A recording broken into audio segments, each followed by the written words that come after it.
Hey everybody, this is Arthur Shopper, the field director for Mass Resistance. We are the international pro-family group that makes the difference.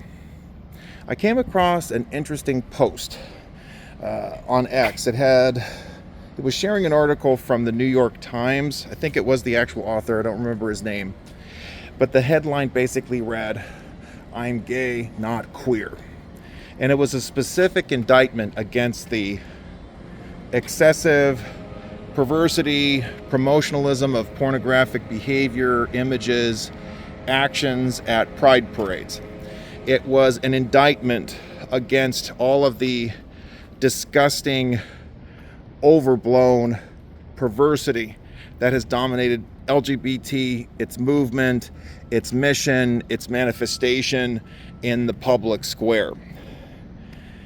And what I was really struck by is there is this further effort on the part of people who abuse their bodies with the same sex, or who engage in the lie that they're of the opposite sex, or they can change their sex, or whatever other stuff is going on. But at the same time, they want to say, oh, we have nothing to do with all that depravity that goes on in the public square. We don't like the stuff that's being done to kids. We don't want this stuff going on in the public square. You know, these are cop-outs and artful dodges of the lowest order. What you're seeing from LGBT, they're still LGBT activists because they're trying to make the case for the idea that their homosexual conduct is still okay, that it's normal. Just as J.D. Vance had said in his interview with Joe Rogan, he talked about so-called normal gays. But homosexuality isn't normal. It's destructive to the human body. It's harmful to the human mind. It degrades the human spirit. It is a lie at its core.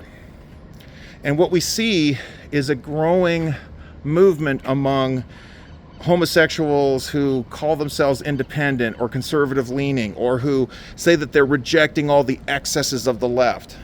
But the fact is that promoting homosexuality into the public square in the first place was an excess of the left.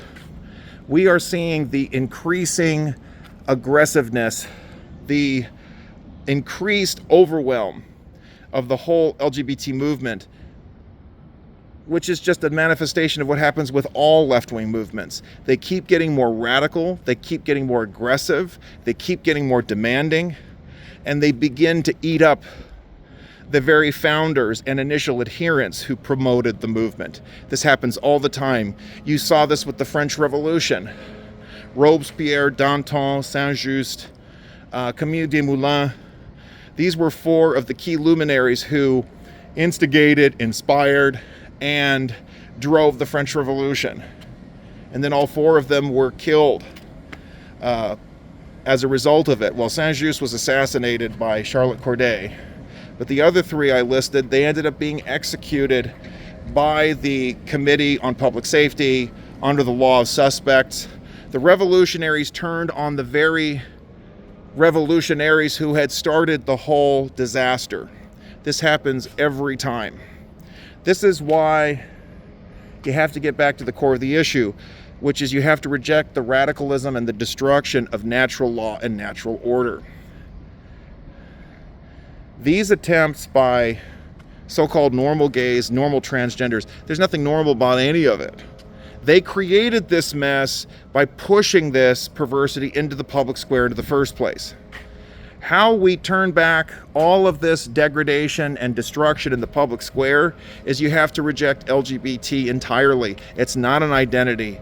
It's a destructive set of behaviors. It's a cult-like ideology which has forced its way into growing facets of the public culture, the public square, the public mind. You have to go back to the truth. No one is born gay. No one is born in the wrong body. It's not that you somehow discover this false identity about yourself when you're young, and it's not normal. We have to get back to that strong cultural norm, that basic fundamental truth. When someone says, "I'm gay, not queer," the fact is, gay was queer. And then the activists picked up on it and pushed more radicalism, but it was radical at the outset. It was destructive at the outset.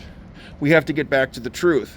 And we have to say, no one is gay, no one is queer. Your behaviors are queer, the ideology, the gay ideology, is wrong, it's destructive, and we cannot normalize it. We cannot support it. It has to be redeviantized. The same way that we see on a basic level, certain cities are having to redeviantize, public defecation. They're having to redeviantize other acts of public disorder.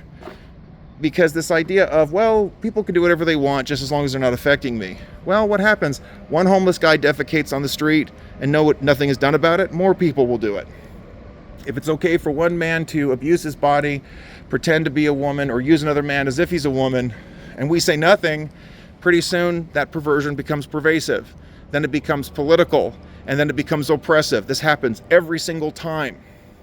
Just like we saw with the increased oppression of the French Revolution, until the Thermidorian reaction demanded some restoration of order again. We have to reject this idea of, well, someone will say that he's gay, but he doesn't want to force it on anybody. But the fact is, the very nature of homosexuality is that it forces its way into the public square. That's why it had to be deviantized. That's why there was sanction on it. So this idea that you see from some of these writers, they say that they're gay but not queer. It's all queer. It's all corrupt. It all needs to be quashed. We have to get back to standing for truth. That's what mass resistance at its core is all about. Mass resistance understands you have to get to the truth of the matter, stand for truth, and fight for truth. And if you want to succeed in the fight against the LGBT agenda, if you want to stand for truth, then join mass resistance. Visit our website, www.massresistance.org. Sign up with us, reach out to us, we'll get in touch with you. We will help you take a stand for what's right and put to flight all of this gay, queer, trans, all this crap. We'll put an end to it in your community.